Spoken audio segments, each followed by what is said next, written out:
That's right. All right. Here we are. Here we are. Season 3 of Inner Insights. Welcome, everybody. It's an absolute honor to be live here from Ko Pha-ngan with the beautiful Eamon. I'm super excited to have you on the podcast. For a little bit of context, it feels like a bit of a full circle moment. I was on 2 podcasts by Eamon over the last 5-6 years. The Psychedelic Therapy Podcast, which was amazing and a beautiful episode. And then also you came to visit me in Ireland then. We struck up a bit of a friendship after that podcast. You came to Ireland. We had a very shamanic time, let me put it that way. And I got to bring Eamon through Ireland, show him some of the sacred sites. We had a really, really amazing time together. That was on his Life is a Festival podcast. So you can listen to that there too. But Eamon, it's really, really beautiful to have you here. It's great to see you in Ko Pha-ngan. I'd love to get you to introduce yourself to my listeners who maybe don't know you. Yeah, thanks so much. Thanks for having me. Before I introduce myself, what percentage of your listeners are Irish? Probably like 85%, I'd say. Nice. Okay, probably 75. 75, 85, I'd say are Irish, yeah. All right, so many of them will recognize my name because I bear an Irish name. Yes. Eamon, Eamon, given to me by an Australian father because he liked an Irish footballer, apparently. The name Eamon means rich protector, I have learned, and is the Gaelic version of the name Edmund, so it means rich protector. So by way of introducing myself, I am a rich protector. But it's very interesting, rich protector, as like, you couldn't have a name that says protect and provide more bluntly than that. I think about it like protecting the richness of life rather than traditional masculine protect and provide. However, as I'm sure we'll talk about today, I'm actually kind of into the traditional masculine protect and provide thing. So full circle myself. You asked me to introduce myself. So my name is Eamon Armstrong, and I'm a podcast host. And I am currently writing my first book. I'm almost finished. I initiated it in Ko Pha-ngan 2 years ago. I'm back in Ko Pha-ngan to complete it. It is a memoir in which I am using humorous stories to open source some of the most impactful lessons I've experienced, particularly on the subject of masculinity and maturation. So that's really been my focus. I've actually, to be totally honest with you, I've kind of let the podcasts lay fallow.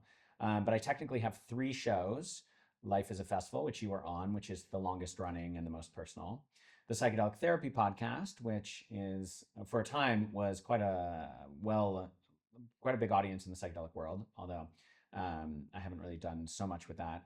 And then for a year, I did a podcast called You Like It, which is a Kink podcast that I co-host with a dominatrix in New York named Maline Prior.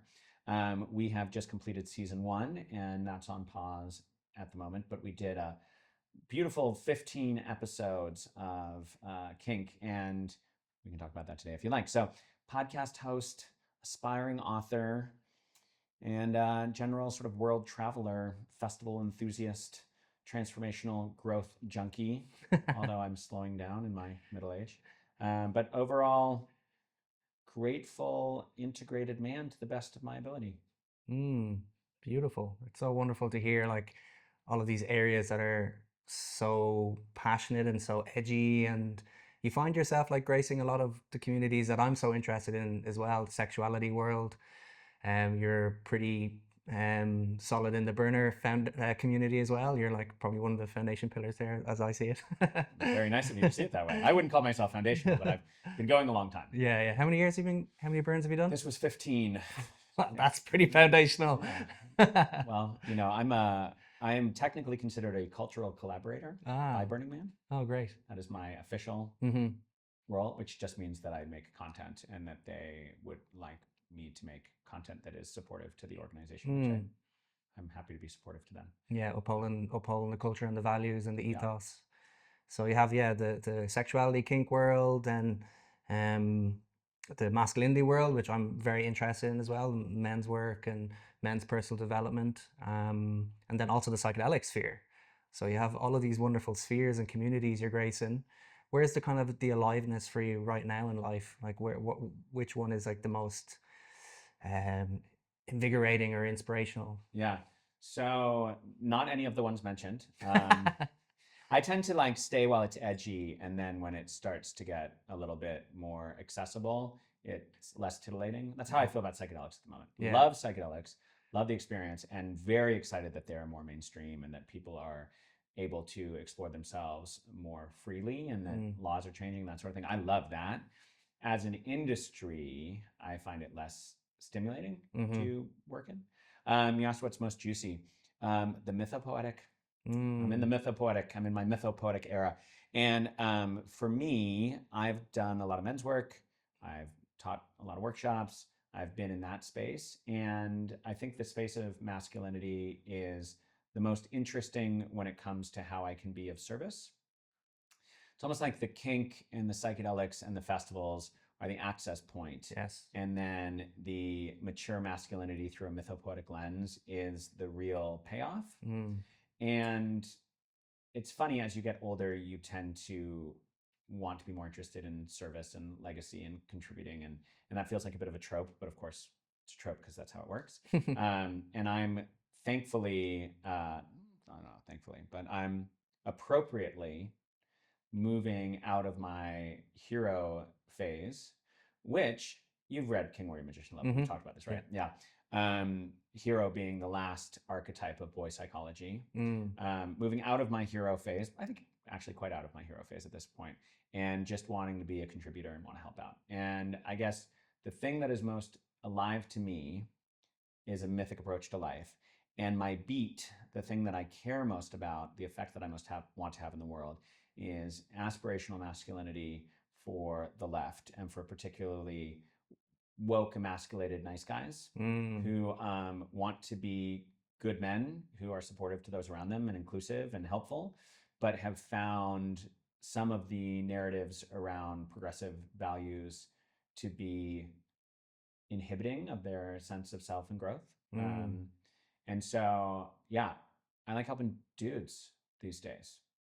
So, yeah, that's where I am. That's where I'm sitting.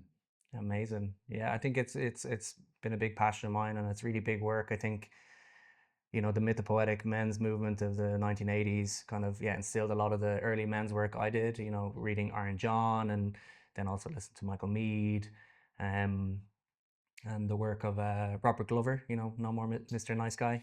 I'm familiar. I haven't read it. Do you like it? Yeah. I thought it was really good. You know, it's about kind of stepping more into assertiveness as a man, having more boundaries, speaking your truth, and not kind of worrying about how others perceive you, kind of taking your power back from being judged by others, and yeah, how you're perceived. And I think that work is really pertinent at these times, because I think, you know, cancel culture is so big at the moment, and a lot of people are really afraid to speak their truths and speak their minds in case of getting mobbed or getting their head chopped off. So I think, you know, like what you're kind of talking about there, about, you know, moving from the boy to the man, it's kind of like being able to stay true to your values, your integrity, and not going to be swayed by like popular psychology or popular culture. I promise I'm not going to be a bad interviewer guest and start interviewing you and turn We the can do tables both on you ways. It's always constantly. fun. I promise I'm not going to do too much of that. But Yeah. No More Mr. Nice Guy. Was there anything in reading that book that you're like, wow, that's a paradigm shift for me? Like, I really didn't think about it that way. Here's an access point that was obscured for me. Is there something like, because I get the premise, Yeah. and a lot of my work relates to it more and more. And I've always thought it struck me as a good title for a book, but Yeah. I hadn't heard anyone really tell me anything groundbreaking they'd pulled from it. I'm just curious if you've. Yeah, I think for me, you know, reading it as an Irishman, where I don't think a lot of Irish people are taught boundaries. We're a nation that has been suppressed for like 800 years. We weren't allowed to kind of speak up or assert ourselves in the world. So reading that, I started to really learn more about boundaries, managing myself, managing my energy, and not really focusing on, you know, the superiors or people who I perceive to be superior, and trying to be like kind of placid or flaccid for them. So yeah, I just think the work he shares around boundaries and that was quite transformative to me. Also, like knowing my boundaries in terms of not just like boundaries with your family, but also boundaries with your energy, boundaries with your time, boundaries in the workplace, and how to, you know, embody these for your own self-care and self-worth and self-value. So they're the kind of the main points that I really took from that book. Would you like to know my little secret Go around for it. boundaries? Yes. So I've had an evolving relationship to the nice guy Mm-hmm. and boundaries. And first of all, just to philosophically, what I find very helpful is to delineate, and how we use language Mm-hmm. is so impactful for how we create our reality. To delineate between nice and kind. Mm-hmm. To me, nice is a behavior to elicit a response, to be Mm. seen a certain way. And that may be well-meaning, but the idea is, what is the reaction to me? I want to be nice. I don't want to. I want to be harmless. It's very nice to be very harmless and very safe. But safety and harmless, they're not quite the same thing. So you might think you're achieving safety through harmlessness, and actually it doesn't quite work that way. But the difference between nice and kind is that you can be dishonest and be nice, and in many cases, you need to be dishonest to be nice. But you cannot be dishonest and be kind, because kindness is never dishonest. Because hiding the truth from someone can never be a kindness to them. Certainly, there's ways that you can share the truth that are maybe they can mitigate some of the harshness. I'm not saying you need to say, "You're fat. You're a fat man. You should lose weight because you are fat." Obviously, that would be a truth without kindness. Yes. But I don't think that you can be kind without being honest. So I tend to distinguish between kindness and niceness, and I attempt to be kind. Within that, I think you were mentioning boundaries, and I think boundaries are a kindness, because boundaries are a presentation of reality. If someone asks if you can join them for something, and you say, "Well, I can't. We don't have a babysitter." So the truth is, no, I don't want to. But what you've said, instead, you've diverted to say, "We don't have a babysitter." "Oh, well, I'll get you the babysitter." It's kind of like, there's something about living in the world with more radical honesty Yes. that creates an even footing with people. And I literally will say, "No, thank you, I don't want to." And it feels very liberating to say, "No, I don't want to." And my little trick, which is a little mythopoetic trick for me, I tend to think about myth and symbol and story and that sort of thing. So I like to think that I have a little pouch full of the word no that I can offer as gifts. So it's a little pouch of gifts, and each gift is the word no. And there are times when telling someone why can be a kindness, but there are times when the best thing to say is simply, "No, I do not want to." And there's something I have found that in general, people tend to feel respected when you do that. When you say, "Hey, look, that sounds amazing. Not really my thing. I hope you find some folks that are really in for that, but I'm not really into it." Or sometimes I can say no in a way where I can be playful. "I don't swim in cold water because I'm a cat. Cats don't like cold water, but thank you for the invitation nonetheless." You can be gracious, you can be considerate, but there's something about saying no clearly that I believe is a gift. And the final thing I'll say about boundaries and no and the gift is to bring it back to the mythopoetic men's movement. My favorite work in that, one of the cornerstones, King, Warrior, Magician, Lover, which is a meditation on 4 aspirational masculine archetypes. I mentioned earlier that the hero is the last archetype of boy psychology. I imagine your I imagine your audience has read this book, and if not, it's a lovely book. What I think a lot of people find is that certain archetypes feel more accessible than others. And there are 2 that tend to hold a polarity for me, which is the lover, which holds a yin polarity, and the warrior, which holds a yang polarity for me, in my experience. And yin is very accessible to me. I paint my toenails. I fly around the world having adventures. I make plans last minute. I love to be in my yin. The warrior, the yang, is much more challenging, in part because I was given the story when I was young of a dangerous man.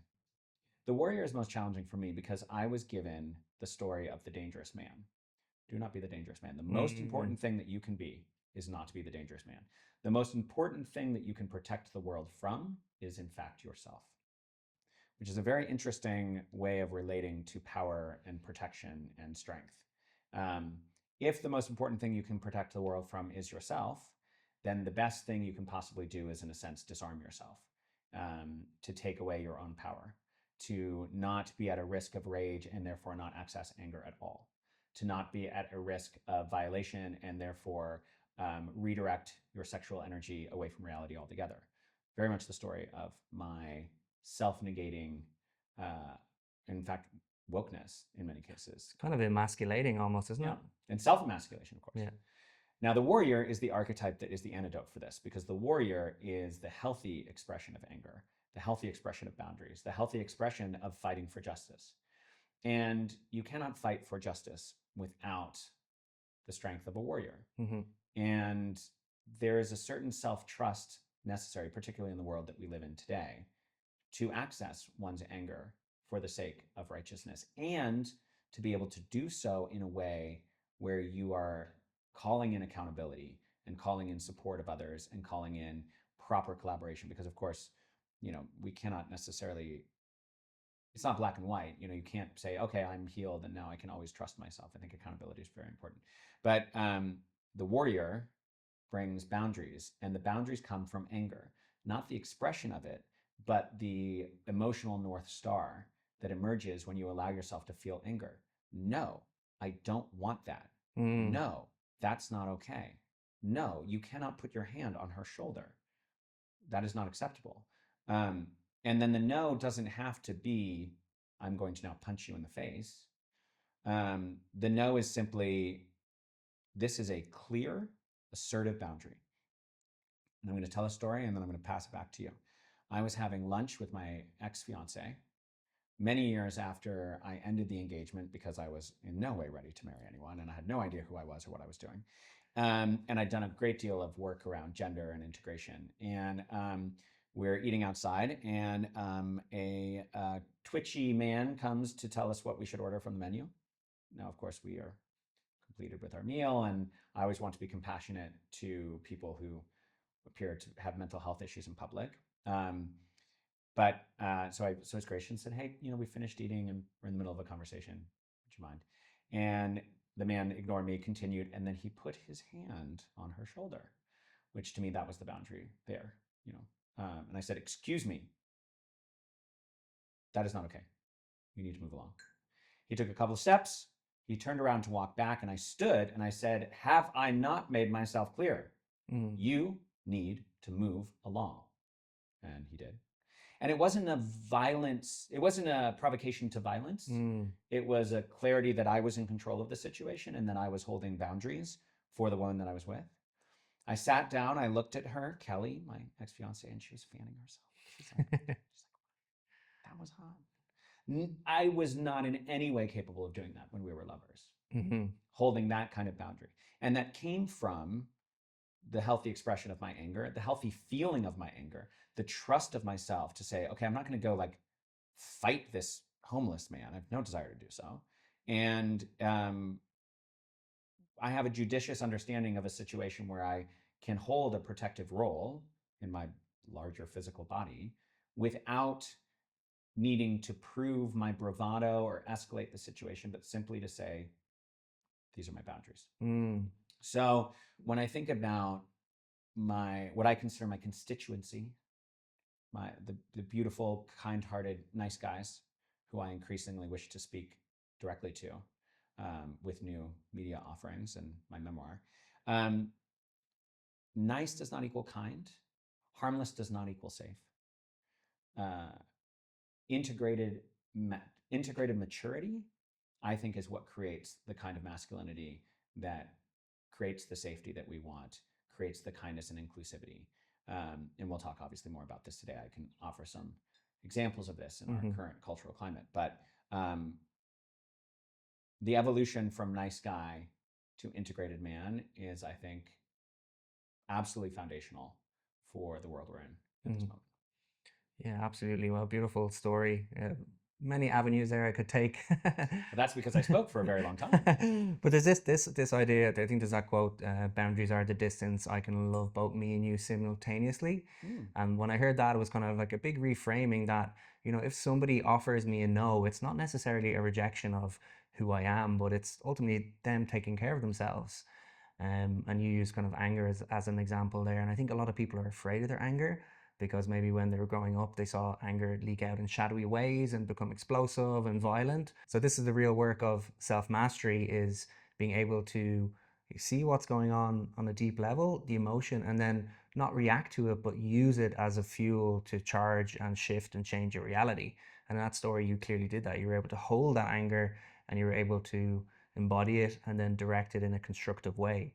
I love the work as well of Lama Rod Owens. I don't know if you've come across him. He talks about sacred rage and sacred anger, and how we can actually use that energy, which is very potent energy, very fiery energy. You know, anger can really like burn everything down, or it can be used as, I believe, fuel for change. And I think a lot of people are afraid of that in the world. I know I coach so many men, and it's just like their bosses are walking over them, their partners are walking over them, their parents are walking over them. It's like reality is just happening to them. It's like they don't have this kind of like seat in the car. They feel like they're not steering their life. Life is kind of like steering them. And it's only when we stop and start to, I think, have these boundaries as men, that we can start to be like, all right, now I'm a leader of my life. I'm going to take a bit more mastery over where I put my energy and what I do, and where all these things being pulled. Like, there's a lot of energy being pulled, and we live in a world where energy is currency at the moment, the attention economy. And I just think so many guys' energy is just leaking out everywhere. So this work of having a boundary and boundaries and starting to come solid in yourself, you can then start to direct your energy. Yeah, I absolutely agree with that. Yeah. Anger is a fuel. You want to know what else is a fuel? Shame. Shame for me is one of my favorite fuels. I don't know if I'm hopping ahead to talk about sexuality, but let's get into it.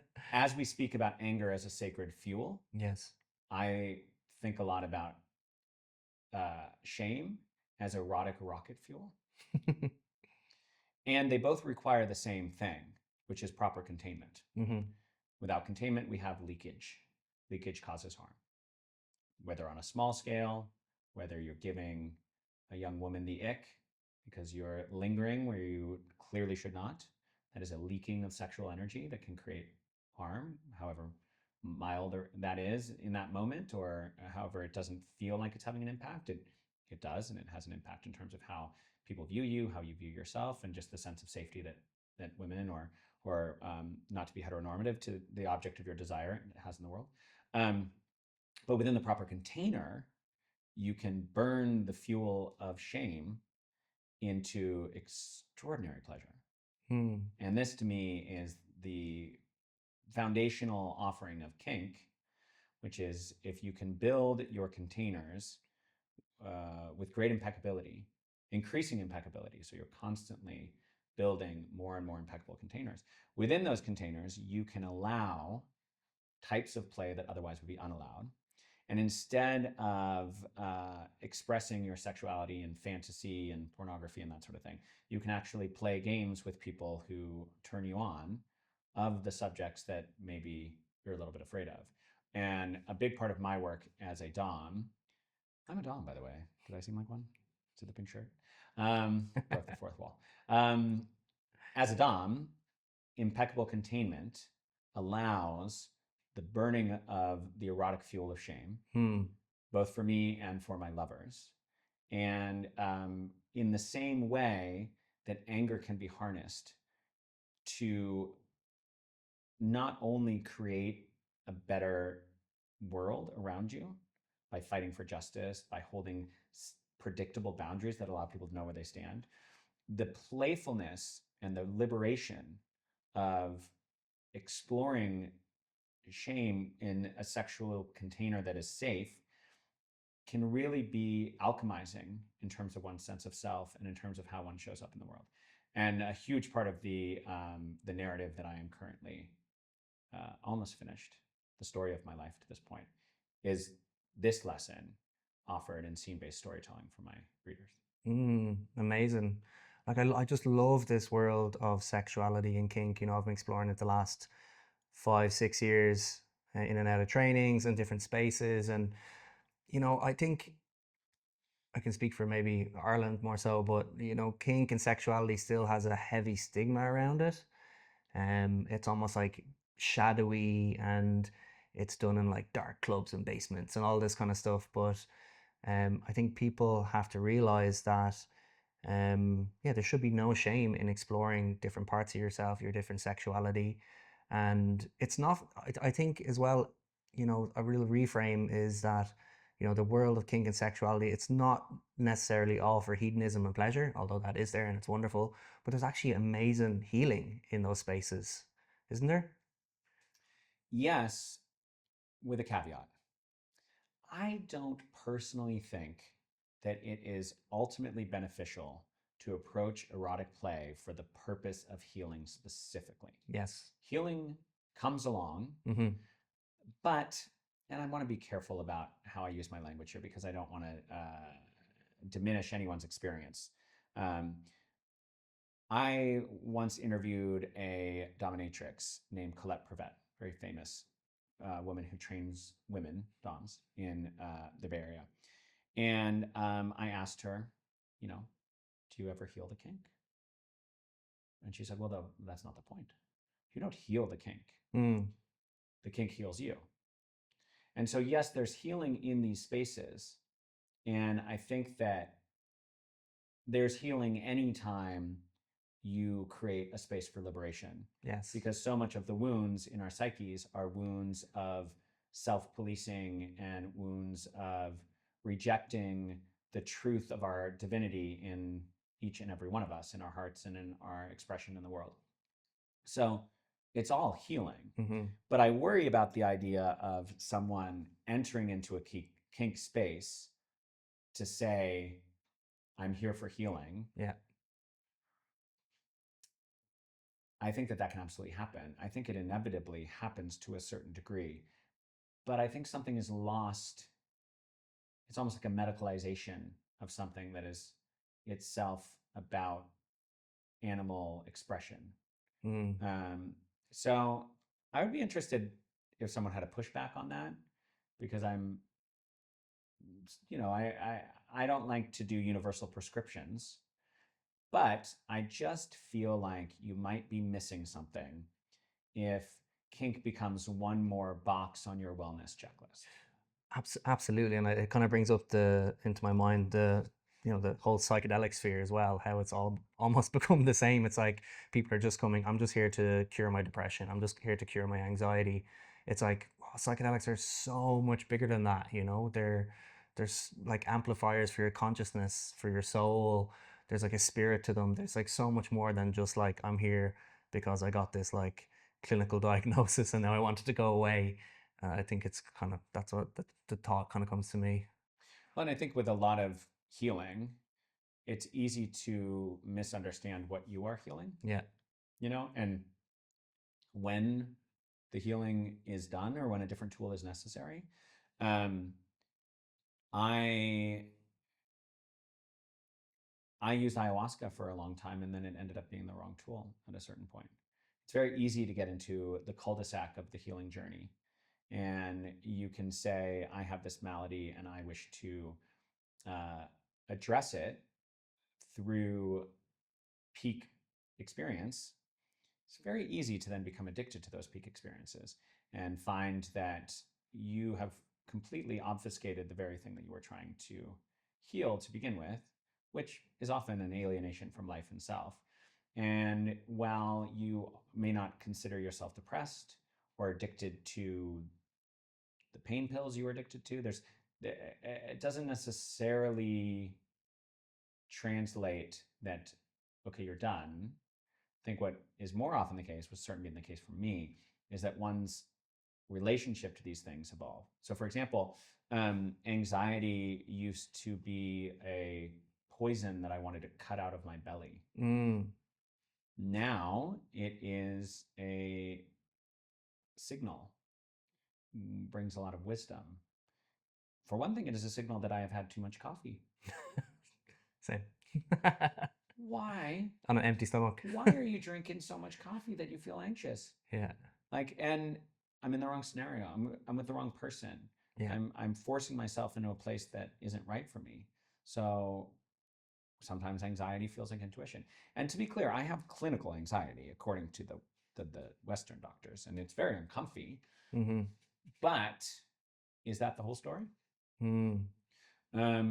So again, I want to be mindful about not making absolute pronouncements. I don't know anything except for what works for me and what works for me in this moment. Absolutely. And I'm good with pretty words, so Mm. people tend to listen to me.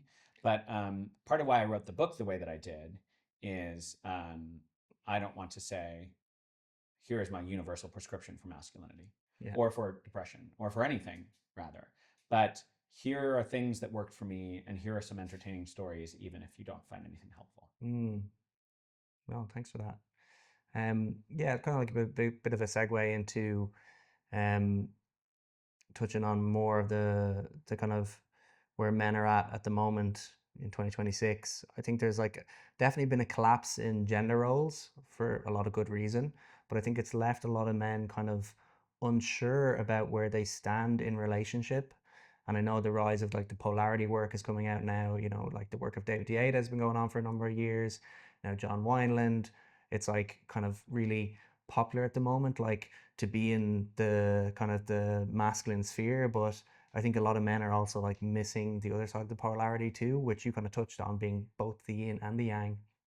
I'd love for you to speak into, yeah, a little bit on, yeah, where you kind of see men's place in relationships, and maybe you can speak a little bit to your own. To my current relationship, To your- because you just met my girlfriend. Girlfriend. Are you familiar with a philosophy called meta-modernism? No. That's an interesting one to check out. It's kind of like you have modernism, postmodernism, and then metamodernism, which comes out of Scandinavia. There's some interesting thinkers for your listeners to Google and explore. It's also kind of tied to the work of Ken Wilber, integral theory, that sort of thing. But the idea basically is that you have a meta perspective on these different aspects of identity. And the postmodern perspective is kind of like nothing is real.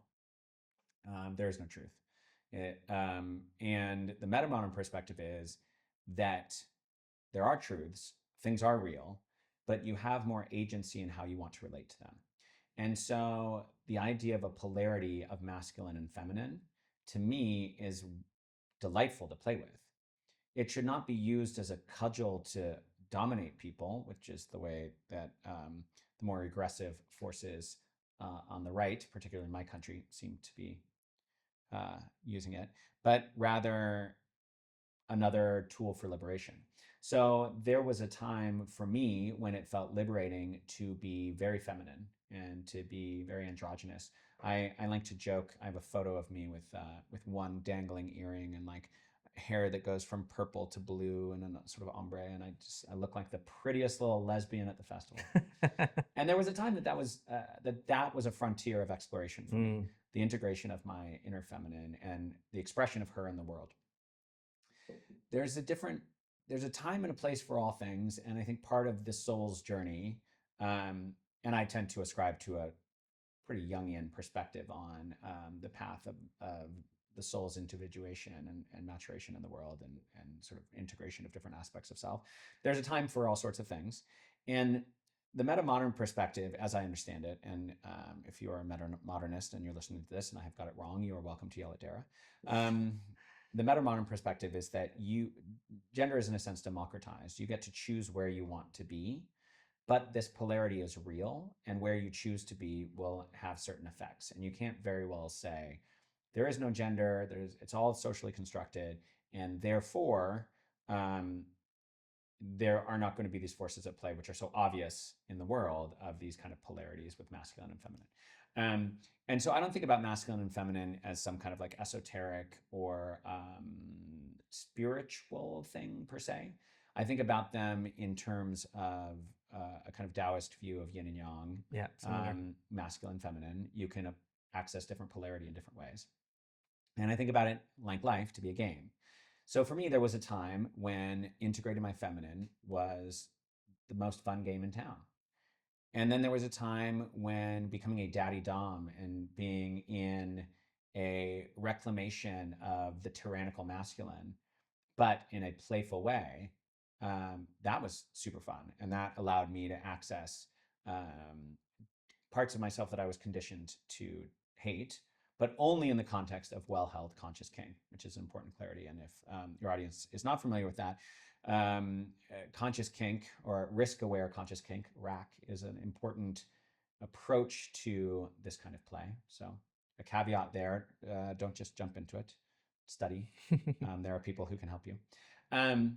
Now, I'm most excited about traditional gender roles in relating. I am dating a Swedish woman. Her name is Alex. Shout out, Alex. She is currently at the beach while we are doing this recording. On our second date, Alex and I sat down, and actually I hadn't told her anything about my kink work, and she had got her hands on my kink podcast. And I was talking about gender roles, and she was like, so is this your daddy dom thing? And I was like, well, the daddy dom kind of got me here, but no, it's not really that at all. But very fun that you went and found that. That'll be a conversation for later.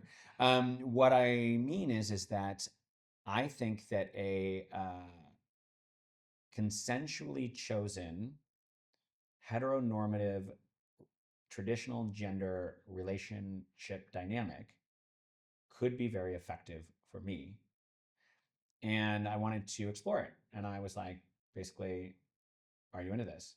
Now, Alex is Swedish, and she is very into it. Alex does not resonate with the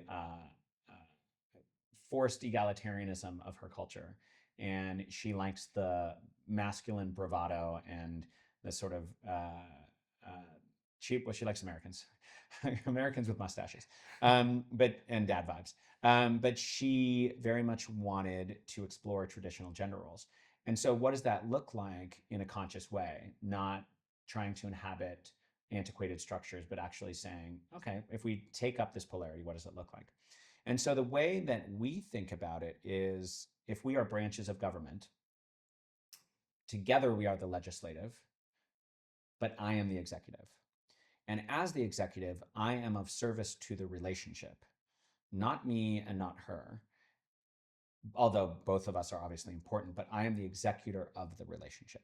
So my role in this is to consider what we have decided the relationship is doing and going and being, and then lead.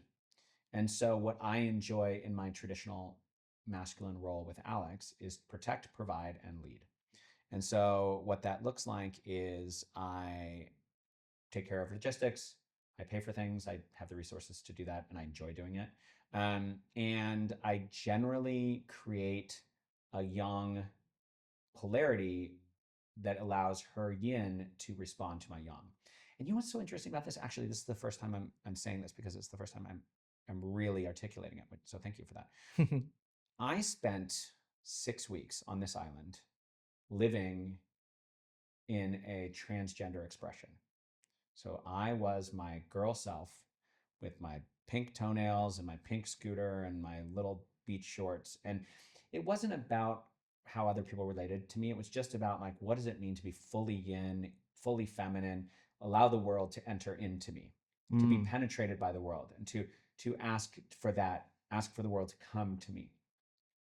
And that gave me an embodied experience of a kind of yin that I relate to the feminine, of blossoming in the safety of being held by the world. And I experienced that. And I experienced it for as long as I needed to, because it wasn't a matter of identity transition. It was actually a matter of integration, and not being afraid to fully inhabit that feminine, not being afraid to be seen as transgender at that time. But what it showed me is what it is like to blossom in a yin positionality. What is it like to actually move through the world by allowing? Not to say that I'm in any way a master of this, but I had a taste. And what I've found with Alex is that my yang holding creates an ineffable blossoming that is an extraordinary gift to me as the polarity. And of course, obviously, she loves it. She's having a great time. But in terms of, like, my relationship to my gender, it has an effect on me that I kind of understood in theory, but didn't really get until it was happening, which is I'm choicefully in the yang polarity. I am protecting and providing. I am non-transactional. So she doesn't owe me because I pay for things. It is something that I'm offering in this structure. What has come out of that is she is giving me something, again, non-transactionally, that can only emerge in the holding that I've created for her, which is, and I've used the word ineffable for this, but it really is ineffable. So allow me to attempt to describe the ineffable. There is some feminine gift that only emerges in a place of safe holding that is exquisite and empowering and fueling for me as a man. So her appreciation, her joy in her receiving, and it isn't like she isn't kissing my ass, but she appreciates what I'm doing, and she is blossoming in the light that I'm shining, and that enriches and fuels me and makes doing more work actually joyful, which to me feels like what I as a man, it feels, and I don't want to say that this is anyone else's truth, and I want to be very clear, like this is my experience, but it feels like the birthright of my masculinity to act in the world in the reflection of the appreciative feminine. Beautiful, and a lot of respect there as well, and it kind of like it's this positive feedback loop. Then you're more in this kind of masculine that's been reflected to you, and then she can be more in her feminine, and I'd imagine it drives a lot of polarity and a lot of juiciness and a lot of sexiness and a lot of love as well. Yeah, it does, and I think like anything, you don't want to get lazy and fall asleep at the wheel on anything. So I have to balance. I still have to hold my boundaries. Yes. I am not a simp. I am serving the relationship. I'm serving us. I'm serving me. I'm serving her. But I am not here to give her everything she wants if I do not deem that to be healthy for us. I love to set a boundary. And in fact, it becomes part of the game, becomes part of the play to be like, no, baby, no. Like, I love you, but that absolutely not. I'm not going to do that. And responding with humor. And at the same time, there's a certain kind of personal accountability that is necessary as well. Because if I'm in the executive role, right, am I benevolent or am I tyrannical? If we say, okay, Eamon, you are the executive of this relationship, if I were to let that mean that I have power, therefore I am right, the whole thing would fall apart because I have to be able to call myself out, and I have to be deeply attuned to her calling me out and be able to discern between she's going to be wrong sometimes too. An example is I was upset about something and I was scolding her. I was fully just scolding, which can be sexy in certain contexts, but in this it was not. And I observed and I checked myself and I said, look, I really do feel strongly about my position, but the way I'm communicating this to you is not appropriate. Like, you're a grown woman, I should not be scolding you. And I think this is a pattern, not egregious at this stage, but I'm noticing it emerging. And here's what I'm going to do about it. I will apologize as soon as I notice, which I did. I will observe when this is coming up. And we as a couple can notice when you are feeling scolded or belittled by my lecturing certainty. And we'll work with that. Yeah.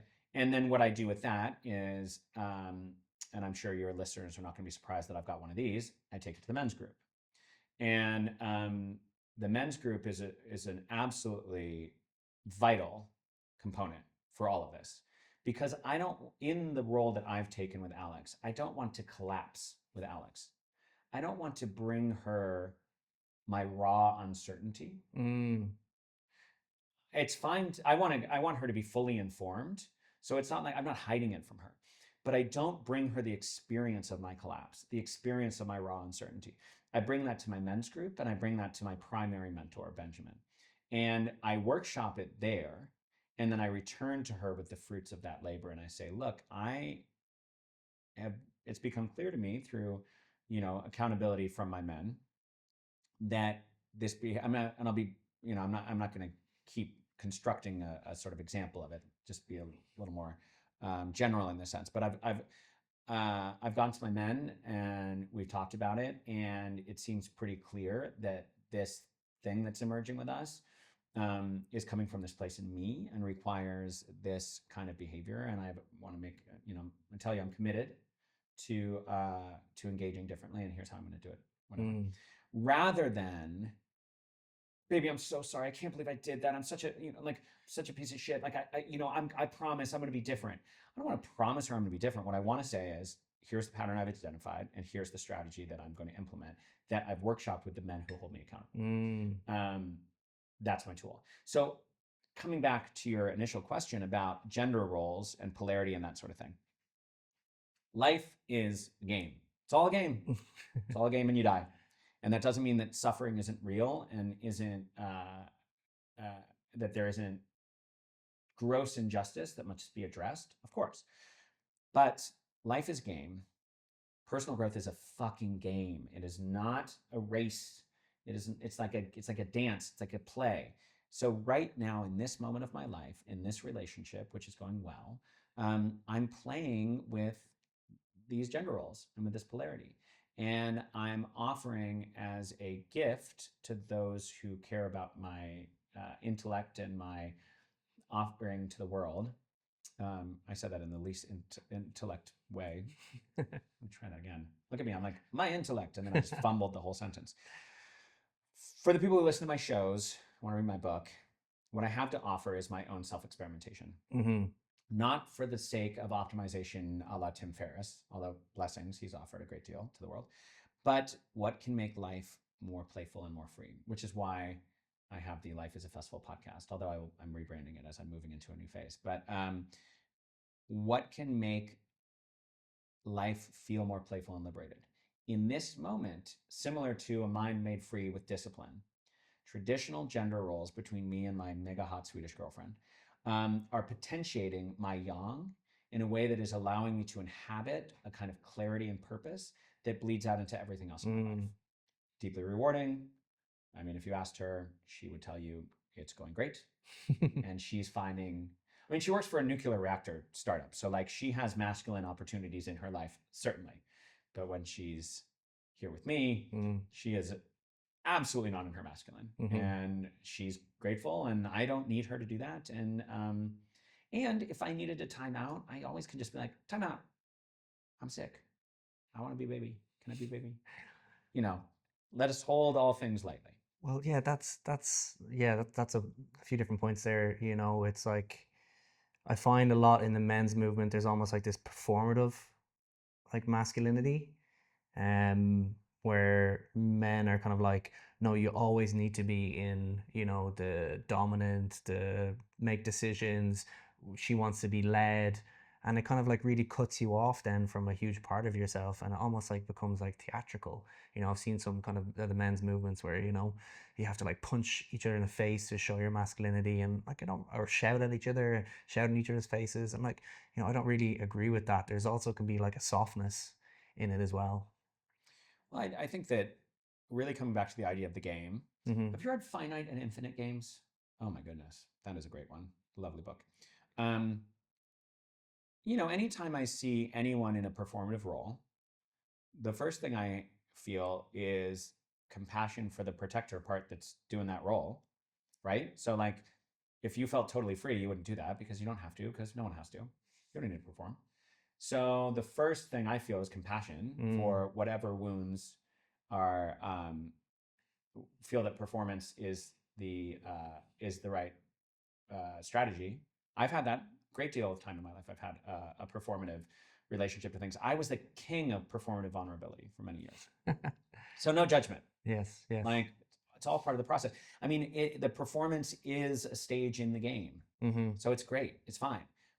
I think what we're looking for here is like, how can I identify the patterns that keep me from being free? And sometimes when we're leaving one space, we have all the righteousness of the recent apostate, and we jump right into its opposite, sometimes hilariously. You know, I went from being the prettiest lesbian at the festival to being a daddy dom. Not overnight, but that's quite the switch. And I wouldn't even accept at the time that I was a switch. I was like, no, I'm not that. I'm this. And I think that the North Star has got to be somatic. How does it feel in your body? Yes. How does it and that anxiety, like we're talking about the anxiety, like it's a tool. But then it's all held lightly because it's like, are we trying to win? Win against whom? That's the finite game is the game you play to win. The infinite game is the game you play to play more games, to invite more players, to have more fun. That's the point of the infinite game. And there's a line from this book, and it's Finite and Infinite Games by Jonathan Karst. And he says, infinite players, those who play to create more games, which he holds up as kind of the aspirational model in his book, prepare themselves to be surprised. They play in complete openness. This is not openness as in candor, but openness as in vulnerability. It is not about revealing a fixed self that has always been, but the dynamic self that is yet to be. I think that when you look at someone who is stuck in a performative role, they are trying to reveal some fixed self, or they are trying to make true some fixed self. But I don't believe in a fixed self. And if we want to get into the no free will thing, we can talk about that too. I want to reveal what's next. I want to reveal what could possibly be by playing in complete openness. We talked earlier in the show about kindness and honesty. Honesty isn't just about being in integrity. Honesty is about actually having more fun. Because if I'm completely honest, then I'm dealing with reality. I'm not playing games. I'm not avoiding reality. And if I'm dealing with reality, I have to see how I relate to it.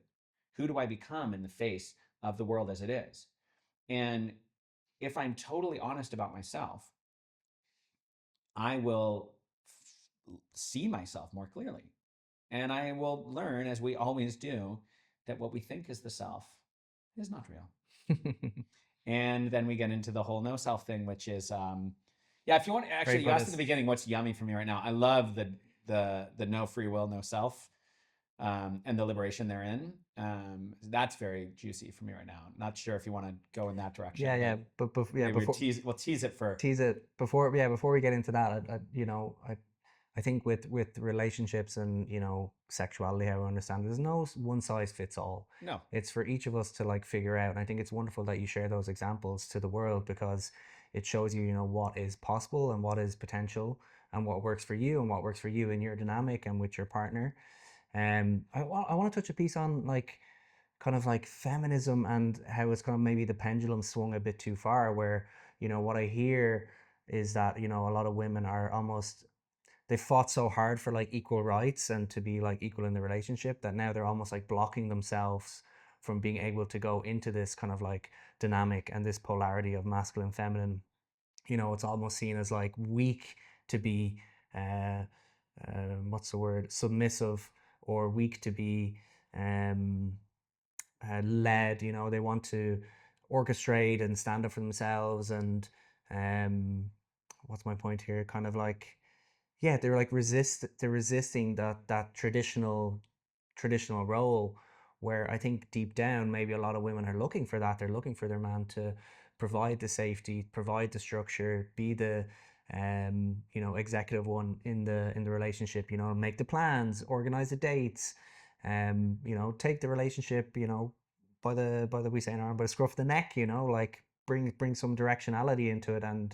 And provide that kind of like safe container that she can then blossom. She can be in her creativity. She can, give something that maybe can't normally be given because of safety and being able to be vulnerable with a partner. What do you kind of think about that? Well, first of all, I want to acknowledge the fact that we are two men about to discuss feminism. So there's a little minefield for us there. Thank you. I kid. I think, first of all, speaking of feminism, I think that, academically, there are three waves of feminism that emerged at different times for different reasons. Maybe you could argue that the current sort of like woke climate might even be a fourth wave of feminism, or maybe it's a continuation of a third wave. I am not a gender studies scholar, but my understanding is that most people don't understand what feminism actually means, that it's foundationally simply the political and economic equality of men and women. That says nothing about gender roles and relationships. I don't think that feminism indicates any gender role. They are roles. You choose to inhabit them. I think feminism would say, you may not put me in a role that I do not consent to. And I would say, that is absolutely correct. You shall not be put in a role you do not consent to. But feminism does not say, don't put me in this role. Or I'm sorry, it says don't put me in the role if I don't consent to it. But feminism doesn't say that this role is not available to me. Yes. And I think that, for some women, being in a masculine, what we would call a masculine role, a masculine polarity, that's fucking great. I mentioned the dominatrix Colette Prevet. I'm not sure exactly how she operates in her private romantic life, but she is served by submissive men as her whole MO. And great, wonderful. I mean, it's all about how do we know ourselves? What roles do we want to play to know ourselves better? So I think the misunderstanding that feminism means one thing or another is part of the trickiness here. But we need to be very careful that we are always fiercely defending political and economic equality, period, because there are some regressive forces that are absolutely fucking wrecking things. Where it gets a little tricky, and I don't have an answer for it, but I want to name that I don't have an answer for it, is that the traditional gender role of protect and provide is yummy, and it's fun. It's fun to pay for your girl. And she has told me that it's nice that she doesn't have to think about money when she's with me. I mean, she has her apartment, she has her job. We have not confined forces financially. But I am in a position where I have the resources to do so. Many men are not. And I think one of the things that's really tricky for men and really needs to be acknowledged in relation to feminism is that if the roles that we desire are these traditional roles, and I think a lot of women really desire that, and the economic opportunities of men are shrinking, which to a certain extent they should, as there's a shuffling of the deck, and others are having more access than sort of those who have traditionally been socially and economically dominant. Like, yes, of course, there should be that transition, but there's a tension there. And I think we have to be mindful of the reality of that tension and not try to sweep it away, because if we do that, we get Trump. Yes. And one of the biggest interests of my intellectual inquiry over the past year specifically, but even as back as 2016, why does a buffoon like Donald Trump appeal? And I think I'd like to shout out Professor Scott Galloway and his work, his recent book, Notes on Being a Man. Scott, I hope you read my book. We met in Ibiza, and he said he wanted to read my book. So just, if you're listening now, good reminder. I think we have to be mindful of the difficult position that young men are in. They want to hold the role of protect and provide, but they are in a situation where their partners are making more money than them. Okay, that's not a bad thing, but how do we navigate a desire for these roles with certain realities? Yes. This is an interesting question. Yeah, it's a great point. Well, what I would say is, first of all, I don't know the answer. I do know that it is not helpful to brush away the concerns of people you consider to be in roles that are historically oppressive, because it just doesn't work. I think we need to look at people as individuals with individual stories and needs. And a lot of times people who have had historically more access because of identity, maybe because of financial resources and education, don't have that same access now. So let's not paint with broad brushes. But it's an interesting conundrum. So I have a friend, and his partner makes more money than him, and they're sort of navigating that journey. She wants him to lead. What does that look like? Well, if there are roles and it is a game, then who is actually making the money? Maybe that's not as important to how things are structured. Maybe money isn't what provide means. maybe you're finding provide in another way. I think that I will say again, I don't know the answer, and I haven't tried to answer this question before, so I want to honor the fact that I'm not offering a decided answer. But I do feel that play and holding things loosely can offer some avenues here. Coming back to your original question, because as a podcast interviewer, I like to be mindful that I am honoring you by answering your actual questions. What do I think of feminism? I think feminism is one of the most important movements of the past, 200 years. I think that we absolutely must have equality for everyone. I think that we absolutely must have agency for people to choose how they show up in the world. And if that takes away from a man's experience of his masculinity, wah, wah, baby boy, that's no masculinity. If equality means that your masculinity is threatened, it was never masculinity to begin with. Yes, absolutely. And I think that if you want to understand feminism more clearly, try being transgender and Ko Pha-ngan for a little while. Just try to show up with some try to tap into your anima, to your inner feminine, and see how she feels. Yes. How does she relate to the world? Yeah, and this was the point I was kind of making, where this kind of swing of men's work into this like hyper masculine macho kind of stuff that I see out there in the world isn't the way. We have to be able to swing between both the polarities, and for me that is ultimately masculinity. Being able to like be in my femininity, is my masculinity is already there as well. It's like the yin and yang. You have the little black dot, the little white dot, and they're in each other. And that shows me, that guy's really comfortable in himself. He can be in both the energies, and both the polarities. Yeah, I want to kind of share a little point there on, I'm absolutely all for equality politically, socially, monetarily between men and women, absolutely. And I think that what has happened over the last number of years is that because women have this ability now to earn maybe more money than their partner, than their partner, it's like, all right, how does that partner then show up in a deeper way? How can they like really curate the relationship in more of a assertive way to maybe assert their masculinity? Can they take care of plans? Can they like sort shit out? Can they drive the relationship? Are they really there to kind of like be that Shiva and hold energy and hold that space? And money, that's all it is. It's energy at the end of the day. So are they able to hold a container? Well, you know what I'd love to see? I'd love to see like a men's work influencer who is just, his partner pays for everything and makes a ton of money. And he I have no problem with that. Well, what I mean is I'd if love you're out to, there, and yeah, you wanna, yeah, there you go. Help make me that influencer. I'd love to see someone who like that's kind of their project yeah, to open source that. That's not my reality. I'm fine as far as resources are concerned, and so uh, I haven't particularly unpacked that problem. But I think it's important to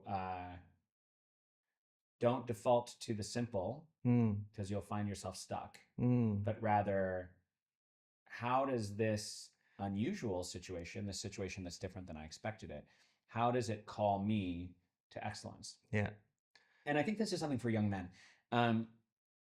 The world, particularly young white men in my country and probably in yours as well, although I think diversity is slightly different racially in Ireland, I'd imagine. But it is not helpful to consider oneself the victim of the world. It is more helpful to consider oneself being uniquely challenged in new ways, generation by generation. And so for young men, you have an interesting challenge. How does that call you to excellence? If your unique challenge is that you have a girlfriend who's making more money than you, let's try not to be the victim of that situation and invite creative creative exploration of what masculinity means in that context, and be joyful about that inquiry. Yeah, that's a really great point, because I think in the last number of years, there's definitely a shift in men, in terms of, your value is not pinned to your bank account, and your value is not in terms of your work or what you can earn. It's like so much more deeper than that. And I think that's what kind of men are being called into more. It's like, all right, yeah, the money, it's a big thing. And I think traditionally, if you had a lot of money, you could do the provide and protect thing quite easily. But I think women are, because they can earn, and they can probably earn more than you too, it's like, all right, like, what can you embody deeper? Well, and the times, they are changing, Hmm. and we need more models. And this is probably the time in the conversation to talk about Alex Preddy. Oh, yes. Um, and I think that there's a really interesting display of masculinity in the murder of Alex Preddy. First of all, he was an ICU nurse. So nursing is not traditionally considered to be a masculine career. He was an ICU nurse who, from my understanding, was beloved and was offering really beautiful support to veterans who were at the end of their life, and understood that veteran populations require a certain kind of care. So, to me, there's a nobility in service in that way. And so, just to start with, he's a nurse.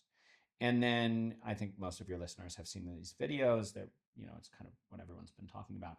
But he was murdered while protecting a woman. And the contrast of masculinity on display. You have masked men in a gang, 6 or 7 masked men behind the power of the state. Their ICE badges. They are clearly, aggressors in Minnesota. And for your listeners who are not abreast of American politics, I know we all have big opinions about different things, but I feel personally very strongly that the behavior of the Trump administration is morally reprehensible on many subjects. The embattling American cities to provoke pushback from protesters, so that more violence can, I mean, just state violence. I mean, it's really, to me, morally reprehensible. Vicious cycle, yeah.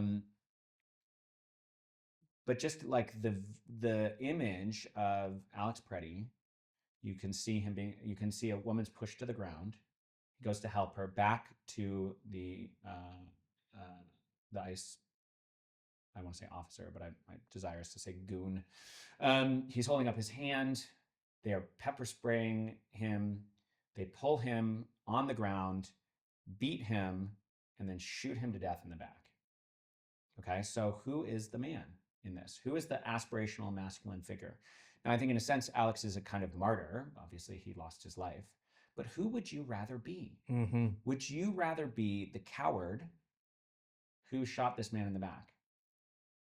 Is that who you want to be? Who has to wear a mask to hide? Do you want to be that? Or do you want to be this man who is a nurse, who is protecting women, who is in this paradigm of, are you okay? I've got you. I'm going to protect you. To me, it's a completely stark difference. And I think when we look at the changing demographics and money and jobs and that sort of thing, Alex was a nurse, Mm-hmm. and more noble than these, U.S. agents. So I guess to come back to I've been obviously very emotionally affected by this. So I've kind of forgotten what the question was that you had asked me. But yeah, as I look to the landscape of masculinity in this moment, the regressive forces that lick the boot of fascism Mm-hmm. do not seem to me to be very masculine in their expression. They seem to me to be quite cowardly and submissive in a way that is not sexy at all. And yet, behind their badge, barking orders, starting fights, I guess they think they're connecting to something, but I weep for them, Mm-hmm. those lost men, and the harm they are causing. and those that order them to cause such harm. It is a sad state of affairs. Yeah, very, very tragic. And it's, yeah, deeply disturbing what's happening over your side of the pond, you know, and um it's kind of like this, almost like it's becoming dystopian a little bit, you know. I seen the videos and I was like, it's so apparent to me, you know, and then what happened there, and then you see this propaganda narrative, and it's like, are we in the 1940s? You know, what's kind of going on there? It's like, is it that Orwell quote where it's like the final sort of, what is it, the, you know, the final message from the establishment, was it like not Yeah, don't believe your eyes and ears. yeah, don't believe your eyes and Yeah, ears, you know. I It's can't like, remember the precise quote, but yes. yes, Familiar. it's kind of like that almost, isn't it? It's and like with all this work that I'm doing, you're doing, it's like, when's enough?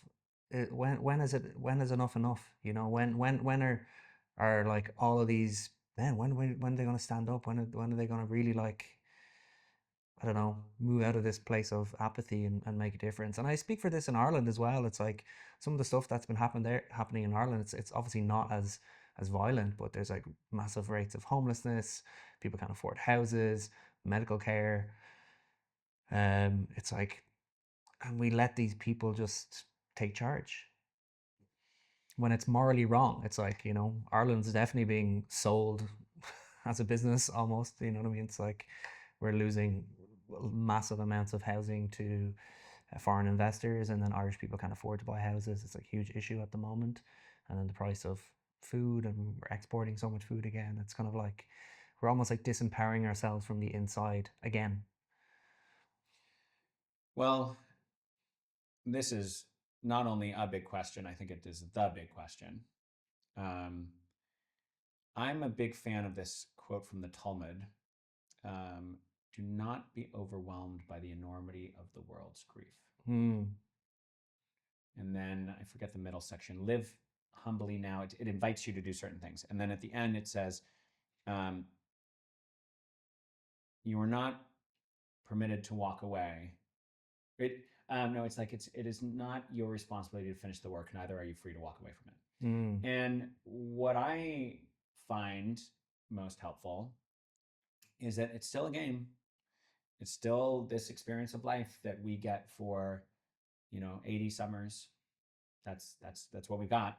So what does it look like not to spiritually bypass and to say, okay, this is not my responsibility, but instead to show up and do your work, but a la Bhagavad Gita, not be attached to the fruits of your labors. Mm. Are you going to save Irish society with your podcast? I don't know, but I do know that you're going to impact some folks, and that you will help them, and that they will make their impact, and it will matter. Does it change the game? I don't think that that's a helpful question. Can we change it? I don't know, but that doesn't mean that you shouldn't try, because it's not about the outcome. Like everything, like sex, for example, it's not about where you land, it's about how you get there, about what The journey. it's about the journey. Yes. And so for me, the death of Alex Preddy has ignited something in me where I feel the need to become even more involved in American politics. Yes. Either I leave, or I need to be someone who's fighting, and I have the privilege to be able to stick my neck out. So why am I not doing that? And I think when I look at his death and I look at him shielding this woman and helping her, I would rather die that way than live as a coward. That doesn't mean I need to go to every protest, or even that my best tools are used in that environment, but they should be used. They should be used in service to those who need the support the most. They should. And so when I look at my relationship to life, here is something that has emerged, and the death of Renee Good, and the mistreatment of migrants, period, and like just all of the fascistic excesses of this really cowardly administration. These goons and liars, well, I must do something, mustn't I? And that doesn't mean I must fix it or I must save America from plunging into darkness, but I must do something. So I think that for a lot of people, and we're speaking about men a lot, but for a lot of people, it can feel hopeless, and it can feel like nothing I do matters.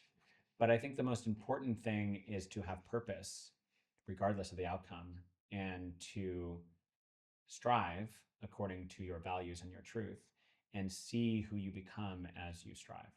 So for me, I've done a bunch of personal development work, and I've done a bunch of trying to help certain people. And I've helped a lot of people who are more adjacent to my reality and my sphere, to burners, to psychonauts, etc. So what next? Who shall I help now? And how can I be more helpful? And for me, and it feels like we're sort of coming towards the end of our conversation, so this might be a good time to share what I'm really up to, is that I am interested in creating a new show that specifically addresses young men. Amazing. And, I'm in my 40s. My life is fine. I have a lot of good friends, and a lot of the audiences for my material are my age and are of my social and economic demographic. Well, how can I be more helpful? And what is the new horizon for me to do so? And how can I make the lessons I've learned in these exotic environments and ayahuasca ceremonies and, some far-flung corner of the world, how can I make those lessons more accessible so that I can be more helpful, so that I can do my part to make the world a little softer and kinder, and have that be enough? Amazing. I think the young men are going to be like the politicians of the future. So if we can, start to pay it forward and down the generations. I'm a firm believer in rites of passage for young men as well. Yeah, very much so. Yeah. That was my boga. Yeah, that's probably a whole other conversation for another time. Well, we'll save that for the memoir. Yes. Where I have a lot to say on doing Iboga as a rite of passage with the Bwiti people in Gabon. Wow. But that will, as you say, that will be for another time. Amazing. Well, Eamon, where can people maybe find your book or hear about you? And yeah, I would say on Instagram or my website, which are both Eamon Armstrong, eamonarmstrong.com, Eamon Armstrong on Instagram, EAMONARMSTRONG. Most of your audience will know that it's EAMON, but my website. And then the book is tentatively titled If We Shadows Have Offended, and it is tentatively scheduled to release in the spring. But with the tinkering goes on. So we shall see, but it will be out this year. And of course, I will send you a copy. Amazing. But yeah, it's a real honor to be here and such a joy to speak with you. Yeah, likewise. A really great conversation. Many other avenues I wanted to take, but it was just so wonderful to hear you to share about your passions and what kind of drives you in the world. And it has been my great pleasure to be here on your show. Yeah. And it looks like the audio is still going. We did everything all right. We got the video still. It's still all happening. Well, Dara, my pleasure to be here. Absolutely. So nice to see you here on the island of Ko Pha-ngan. And absolutely. I really admire the work that you do in the world. We are fellow travelers, you and I. So it's an honor to be here with you. Yeah, thank you. Deeply appreciate it. Gurmila Maga, thank you so much. And yeah, thank you for listening. What a wonderful conversation. If there's anything that stood out for you, maybe you can drop it in the comments. We get a little discussion going. But yeah, thanks again to Eamon for being here. It's always wonderful to see you, to hang out. Beautiful blossoming of a friendship. And really wish you all the best with the book. I know it's a lot of energy and it's such a big project, and this is something that you're contributing, putting out in the world, and I have no doubt that many people will get a lot from it. So yeah, thank you for being here, and appreciate you all. Big love, peace, and until next time. Namaste. Big love. Namaste.